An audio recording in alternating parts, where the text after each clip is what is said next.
You're looking at $50 million, Mr. Tallies. The lawyer's voice echoed across my driveway. I didn't respond. I simply stood there beneath the afternoon sun, staring at the woman who had once sworn she would never leave me. 5 years earlier, Vanessa Tallies had handed me divorce papers because she was tired of being married to a broke man. Now she was standing at the gates of my mansion, demanding a share of $300 million she had absolutely nothing to do with. Life was funny that way. The massive fountain behind me continued flowing peacefully. Several black luxury SUVs sat parked along the circular driveway.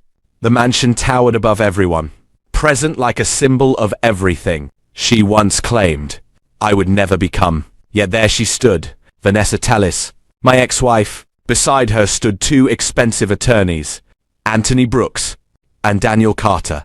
Both wore tailored suits that probably cost more than the average family's monthly mortgage payment. Anthony held a leather folder packed with legal documents. Daniel carried a thick contract case under his arm. Neither man looked intimidated. Neither man looked concerned. That told me one thing. Vanessa hadn't told them the whole story. Anthony adjusted his tie before speaking again. Did you hear me, Mr. Tallies? I heard you. And I smiled. A very small smile. The kind that made lawyers nervous. The kind that made investors uncomfortable. The kind that usually meant somebody was about to discover they weren't nearly as smart as they thought they were. And you think she deserves $50 million? Anthony nodded. My client believes she is entitled to compensation. I slowly looked toward Vanessa. She crossed her arms. Completely serious. Completely confident. Completely unaware of how ridiculous she looked. 5 years. 5 entire years. Not a phone call. Not a message. Not a birthday greeting. Not a single conversation. 5 years of silence. Then suddenly she appeared with lawyers. Not because she missed me. Not because she regretted leaving. Not because she wanted closure. She came because she heard about the money. That was it. $300 million has a funny way of making old relationships reappear. Vanessa took a step forward. I helped build you. The statement almost made me laugh. Instead, I remained calm. You helped build me? Yes. You really believe that? Her expression hardened. I supported you when nobody else did. Now I actually laughed. The sound surprised everyone. Even my security team glanced over, because there was nothing funny about the situation. At least not to them. But to me, it was hilarious. The woman who abandoned me during the worst period of my life was now trying to rewrite history. Anthony stepped forward. Mr. Tallies, I raised my hand. He stopped talking immediately. Not because he wanted to, because confidence recognizes confidence. And he had just realized something. This wasn't going to be a simple negotiation. I looked directly at Vanessa. When was the last time you saw me before today? She hesitated. Neither lawyer answered. Neither could. Because they didn't know. Vanessa finally spoke. 5 years. Correct. I nodded. 5 years. The words hung in the air. 5 years ago, I couldn't afford a house. Silence. 5 years ago, I couldn't afford a luxury SUV. Silence. 5 years ago, I couldn't afford a proper vacation. Silence. 5 years ago, I was sleeping on a mattress sitting directly on the floor. For the first time, Vanessa looked uncomfortable. Good. Because the truth was uncomfortable. Especially when people spend years running from it. Anthony cleared his throat. Past circumstances don't change our legal position. I turned toward him. Legal position. Correct. You haven't even seen my legal position. That made both attorneys glance at each other. A tiny reaction. Most people wouldn't have noticed it. I did. Because successful business isn't about what people say. It's about what they reveal when they aren't speaking. Daniel Carter finally spoke for the first time. His voice was calm, measured, careful. Mr. Tallies, perhaps we should discuss this inside. Interesting.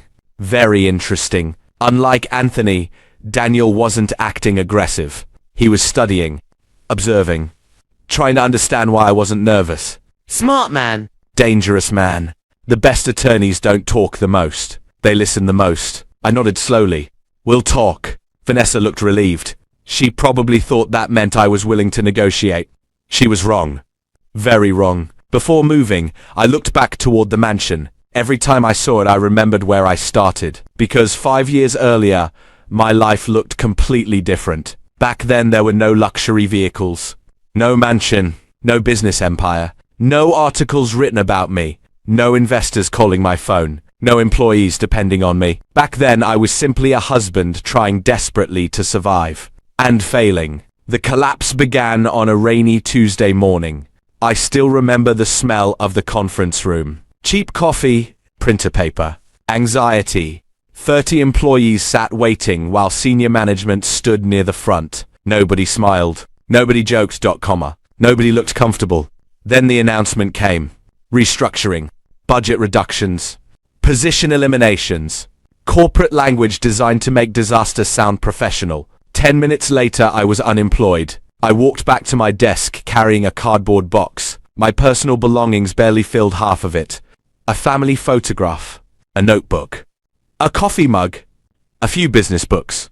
That was all. I sat in my car afterwards staring through the windshield, trying to figure out how to tell Vanessa, trying to figure out how to tell myself. Because losing a job isn't just financial. It attacks your confidence, your identity, your sense of direction, everything.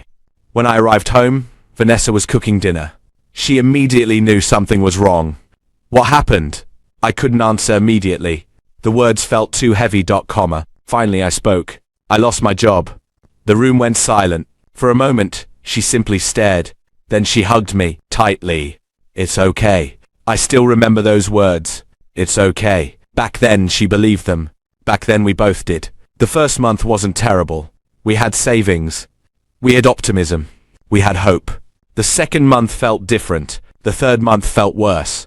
Interviews produced nothing. Applications disappeared into silence. Companies promised callbacks that never arrived. Every rejection felt heavier than the one before. Savings started disappearing. Credit card balances increased. Arguments became more frequent. Stress settled into every corner of our home. Soon, dinner conversations became financial meetings. Bills. Debt. Expenses. Payments. Numbers. Everything became numbers. One evening I walked into the apartment after another unsuccessful interview. Vanessa sat at the kitchen table surrounded by envelopes. I already knew what they were. Past due notices. She didn't look up. Anything? No. The disappointment on her face hurt more than the rejection itself. Because employers were strangers. Vanessa wasn't. Weeks became months. Months became more than a year. I accepted temporary jobs. Contract work. Night shifts. Anything available. Nothing lasted. Nothing changed. Then something started happening. People stopped asking how I was doing. Instead, they started asking what was wrong with me. Friends disappeared. Family members became distant. Vanessa's relatives became openly critical. One family gathering changed everything. Her uncle laughed while asking if I planned to find a real career. Several relatives joined in. Nobody defended me, not even Vanessa. I noticed. I remembered. And I never forgot. The drive home was silent. The apartment was silent. Everything felt silent. Until Vanessa finally spoke. Maybe they're right. Those 4 words hit harder than any insult. Maybe they're right. Not maybe we'll get through this. Not maybe things will improve. Maybe they're right. I knew exactly what she meant. And from that moment forward, something inside our marriage began dying. Slowly, painfully, irreversibly. I didn't realize it then, but I would soon learn something important. The people who celebrate your success aren't always the people who survive your struggle. And Vanessa was about to prove exactly that. What I didn't know was that within months she would hand me divorce papers. And what she didn't know was that walking away from me would become the single most expensive mistake of her entire life. The moment those words left my mind, I turned and walked toward the mansion. Behind me, I could hear Anthony Brooks and Daniel Carter quietly speaking to Vanessa. Their confidence was still there. But something had changed. A small crack. A tiny uncertainty. Because none of them had expected me to remain calm. Most people panic when lawyers show up demanding money, especially when the amount being discussed is $50 million. I wasn't most people. I had spent the last 5 years solving problems far bigger than this one. The massive front doors opened before I reached them. 2 members of my staff stepped aside respectfully. "Good afternoon, Mr. Tallis." I nodded. Behind me, Vanessa followed silently. The moment she entered the mansion, her eyes widened. She tried to hide it. Failed. The grand foyer alone was larger than our entire apartment had been during the final years of our marriage. Italian marble floors stretched beneath our feet. A crystal chandelier hung from the ceiling. Floor-to-ceiling windows overlooked several acres of private property. Vanessa slowed down, looking around, trying not to appear impressed. Anthony and Daniel did the same. The attorneys were clearly trying to remain professional, but even they couldn't completely hide their reactions. Success leaves clues, and there were clues everywhere. I led them through the main hallway, past a wall displaying awards, business recognition plaques, entrepreneurship honors, magazine covers, national speaking engagements, major acquisitions. Vanessa stopped walking. Her eyes settled on one particular magazine cover. My photograph filled the front page. Self-made logistics billionaire on the future of American transportation. She stared at it for several seconds. Anthony noticed. Vanessa. She immediately looked away. We continued walking. As we approached the boardroom, several executives exited. Each one greeted me professionally. Good afternoon, Mr. Tallis. See you tomorrow, sir. Excellent meeting today. Vanessa watched every interaction, every handshake, every sign of respect, every indication that people viewed me differently now. 5 years earlier, nobody treated me that way. 5 years earlier, I was invisible. Now I wasn't. And she couldn't stop noticing it. The boardroom overlooked a private lake behind the estate. The tables seated 20 people comfortably. Screens covered one wall. Financial reports displayed across another. Everything inside the room reflected growth, discipline, results. I sat at the head of the table. Vanessa sat opposite me. Anthony took the chair to her right. Daniel sat beside him.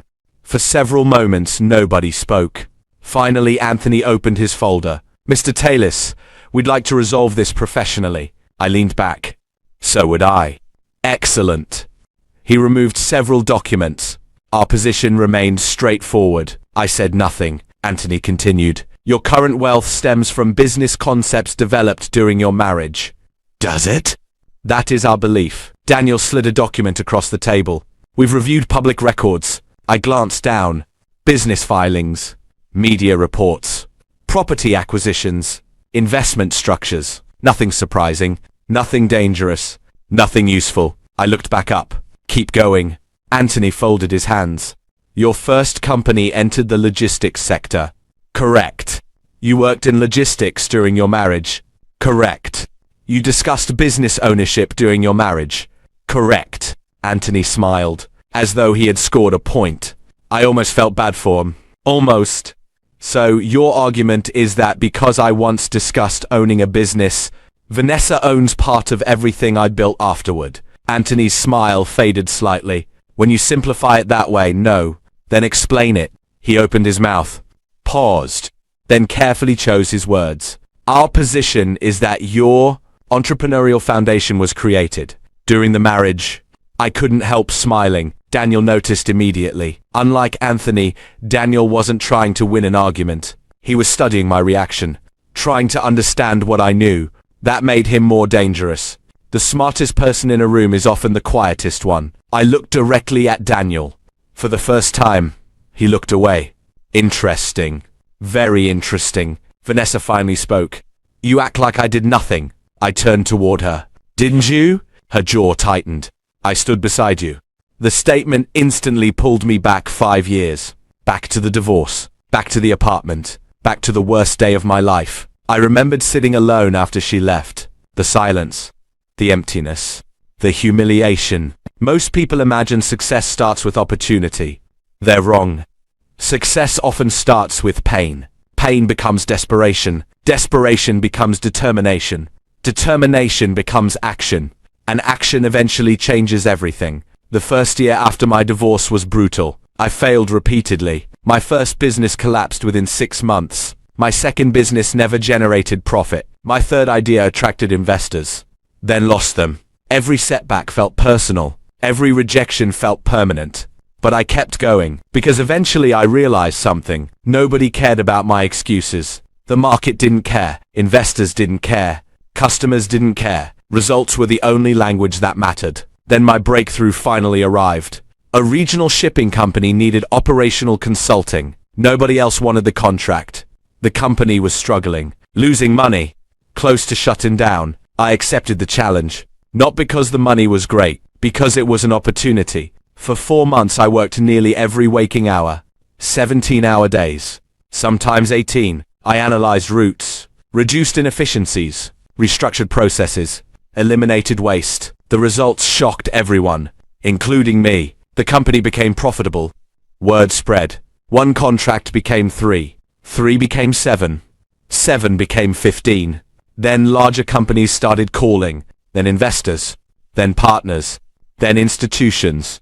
Momentum changed everything. Once success begins, people suddenly forget all the years they ignored you. They only see the outcome, never the struggle, never the sacrifice, never the loneliness. Across the table, Vanessa watched me carefully. I could almost see the regret forming behind her eyes. Not because she missed me, because she was finally seeing what I became, and more importantly, what she walked away from. Anthony suddenly interrupted my thoughts. Mr. Tallis. I looked at him. We also have testimony. That got my attention. Testimony? Individuals who recall. Conversations during your marriage. Regarding future business ownership. I almost laughed again. Almost. Instead, I remained perfectly calm. Daniel shifted uncomfortably. The movement was small, barely noticeable, but it told me everything. Unlike Anthony, he wasn't completely convinced. Good, because he shouldn't be. Anthony slid another document forward. This supports our position. I looked down, then back at him, then down again. The room became quiet. Very quiet. Vanessa leaned forward, waiting. Anthony looked confident. Daniel looked cautious. I slowly closed the folder, then smiled. A genuine smile this time. The kind that immediately worried intelligent people. Daniel's expression changed first. Anthony noticed a second later. Vanessa noticed last. And suddenly I realized something. They still thought they were controlling this meeting. They still believed they had arrived prepared. They still believed I was reacting to their strategy. The truth was exactly the opposite. I had been prepared for this conversation long before they arrived. And in less than an hour, every assumption they brought into this mansion was about to collapse, especially when they discovered the one document I had spent 5 years protecting. The document that would change everything. The document that would change everything sat less than 10 feet away from them. And none of them knew it. Not Vanessa. Not Anthony Brooks. Not Daniel Carter. Especially not Vanessa. Because if she had known that document existed, she never would have driven through my gates. She never would have stood in my driveway demanding $50 million.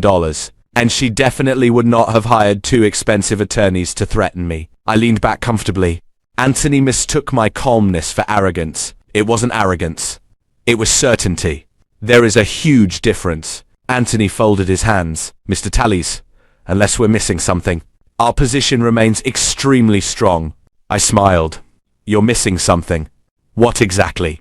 I pressed a button on the conference table. A few moments later, the boardroom doors opened. My chief legal officer entered carrying a thick black binder. The moment Anthony saw it, his confidence weakened slightly. Daniel noticed it too. Unlike Anthony, he immediately became interested. Very interested. The binder was placed directly in front of me. Nobody spoke. The room suddenly felt smaller. I slowly opened it. Years of records. Comma. Years of contracts. Years of evidence. Every important document from the last 5 years. Carefully organized. Carefully preserved. Carefully protected. I slid the binder across the table. Take a look. Anthony immediately began reviewing the contents. At first his expression remained confident, then focused, then confused, then concerned. Daniel leaned closer. His eyes moved rapidly from page to page. Vanessa watched both attorneys nervously. Finally, she couldn't take it anymore. What is it? Neither attorney answered. They kept reading, and reading, and reading, because the documents were devastating. Every company formation date, every business registration, every intellectual property filing, every investor agreement, every acquisition, every major contract, every single one, all created after the divorce, every single one. 5 years ago, Vanessa had walked away. 3 months later, my first company was formed. Everything came afterward. Everything. Anthony cleared his throat, then continued reading. A minute later he removed his glasses. That was when I knew. He finally understood. The case was dead. Legally dead. Financially dead. Completely dead. Vanessa looked between both lawyers. What is happening? Daniel finally spoke. His voice was much quieter than before. When exactly did the divorce become final? The question wasn't directed at me. It was directed at Vanessa. She looked confused. 5 years ago. What month? She answered ... Daniel immediately found the corresponding section in the binder. Then he exhaled slowly. That reaction told me everything. Anthony saw it too. The room remained silent ... Vanessa became visibly frustrated. Somebody explain what is going on. Anthony closed the binder. For the first time since arriving at my mansion, he looked uncomfortable. Very uncomfortable. Our argument has a problem. A problem? Several problems. Her face paled. I remained silent. Anthony continued. All major business activity occurred after the divorce. Vanessa stared at him. What does that mean? It means ownership claims become significantly harder to establish. Harder. Anthony looked away. Much harder. I could see the realization beginning to spread across her face. The confidence, the entitlement, the certainty, all slowly disappearing, because for the first time, she understood that this wasn't going according to plan. Not even close. Then I decided to ask a question. One simple question. Vanessa. She looked at me. When was the first time you contacted me after the divorce? Silence. I already knew the answer. Everyone did. She never had. Not once. Not ever. No birthday messages. No holiday greetings. No congratulations. Nothing. 5 years of complete silence. Until the money appeared. Neither attorney said a word, because they knew exactly where I was going. When did you call me? Nothing. When did you check on me? Nothing. When did you ask whether I was okay? Nothing. I nodded. Exactly. Vanessa shifted uncomfortably. For the first time, she looked less like a confident claimant and more like someone realizing a terrible mistake. But I wasn't finished. There was still another truth she needed to hear. Do you know what happened after you left? She remained silent. You think I became successful immediately? Nothing. You think investors suddenly appeared? Nothing. You think banks trusted me? Nothing. I laughed softly. They didn't. Memories flooded back.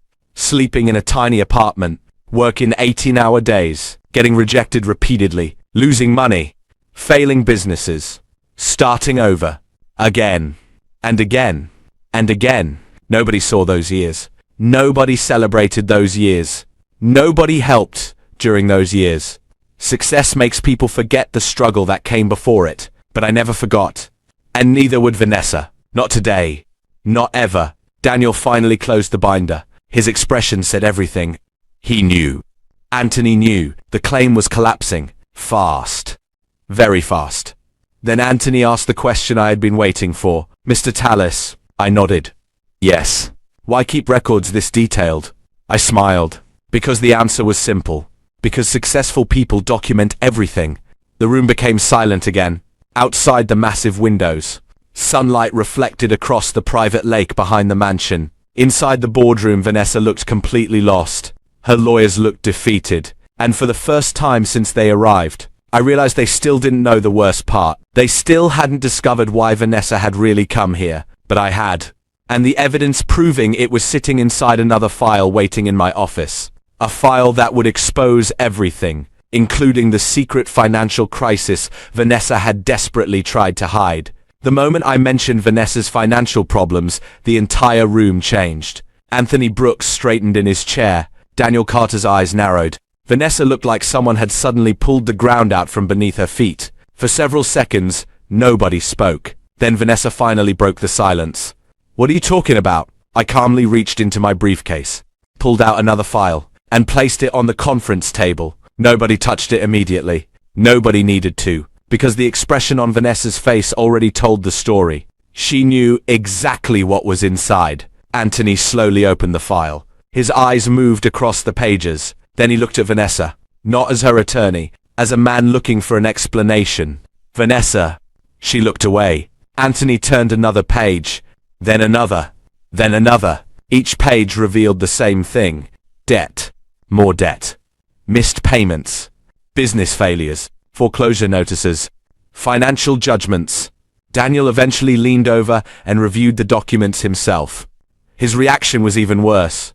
He removed his glasses, rubbed his forehead, then sat back in complete silence. The case was over. Everyone in the room knew it. But that wasn't the real reason I had gathered the information. The money didn't matter. The lawsuit didn't matter. What mattered was the truth. I looked directly at Vanessa. When exactly were you planning to tell them? Her eyes met mine. Briefly, then dropped again. Anthony closed the file. Is this why we're here? Vanessa remained silent. That silence answered everything. The attorneys exchanged a look. A very expensive look. Because they suddenly realized something. This was never about justice. Karma. This was never about fairness. This was never about legal entitlement. This was about desperation. Vanessa had heard about my success. She had seen the interviews, read the articles, watch the company grow, and somewhere along the way, she convinced herself that my fortune represented her solution. But success doesn't work that way. You don't leave during the struggle and return for the reward. Life doesn't honor that arrangement. Neither do courts, neither do people. Finally, Vanessa looked up. For the first time all afternoon, her confidence was completely gone. You really built all of this yourself? The question surprised me, not because of the words, because of the tone. There was no anger left, no entitlement, no demand. Only regret. I glanced through the boardroom windows. The lake shimmered under the afternoon sun. Beyond it stood one of the warehouses that started everything. The first property I ever purchased. The first risk that worked. The first proof that my life was changing. No, I answered. Vanessa frowned. No? I didn't build it by myself. The room became quiet. I continued. I built it with mentors. I pointed toward the city skyline. With employees. I pointed toward the company reports. With investors who believed in me. Then I placed a hand against my chest. And with every failure that taught me something, nobody spoke. Because everyone understood the meaning. Success wasn't created in a single moment. It was built one difficult day at a time. One sacrifice at a time. One lesson at a time. Anthony stood first. He extended his hand. The confidence he arrived with was gone. In its place was respect. Mr. Tallis, I believe our business here is finished. I shook his hand. Daniel stood next. Congratulations on everything you've accomplished. Thank you. Vanessa remained seated. Watching. Thinking. Remembering. Eventually she stood as well. For a moment it looked like she wanted to say something. Maybe an apology. Maybe an explanation. Maybe a defense. Instead, she simply nodded. Then turned toward the door. Anthony and Daniel followed. The boardroom doors closed behind them. And just like that, 5 years of unfinished business finally ended. I remained seated for several minutes. Alone. The silence felt different now. Lighter. Cleaner. Complete. My phone buzzed. A reminder appeared on the screen. Community Leadership Scholarship Ceremony. I smiled. Of all the things I had accomplished, that program mattered most. Over the past 3 years, millions of dollars from my companies had funded scholarships, mentorship programs, small business grants, and educational opportunities for young entrepreneurs. That was the legacy I cared about. Not the mansion, not the vehicles, not the money. Impact. Opportunity. Growth. Those things lasted longer than wealth. An hour later, I stood on a stage inside a packed community center. Students filled the audience. Parents sat beside them. Teachers occupied entire rows. As I looked across the crowd, I remembered the man I used to be. The unemployed husband. The struggling dreamer. The person everyone doubted, including himself. Then I smiled. Because failure hadn't been the end of my story. It had been the beginning. Success isn't about proving people wrong, I told the audience. It's about becoming the person you were meant to be. The room erupted into applause, and for the first time that day, I realized something important. Vanessa didn't lose access to $300 million. She lost faith in someone before his journey was finished. And sometimes, that becomes the most expensive mistake of all. Although this story is fictionalized for educational and entertainment purposes, it highlights several real-life principles about personal growth, entrepreneurship, relationships, and resilience. Lessons from Jaffe's journey. This story highlights important lessons about perseverance, personal growth, and long-term success. First, temporary failure does not determine a person's future. Jaffe lost his job, his marriage, and his financial stability, but he refused to give up. His success came from years of persistence, learning, and hard work.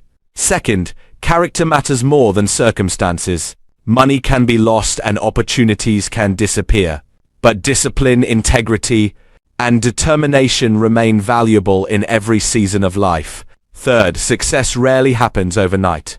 Most achievements are built through consistent effort over time. While many people only see the final result, they often miss the years of sacrifice, rejection, and preparation that made that result possible. Another key lesson is that true wealth is not measured only by money. Jaffe used his success to support scholarships, mentorship programs, and opportunities for others.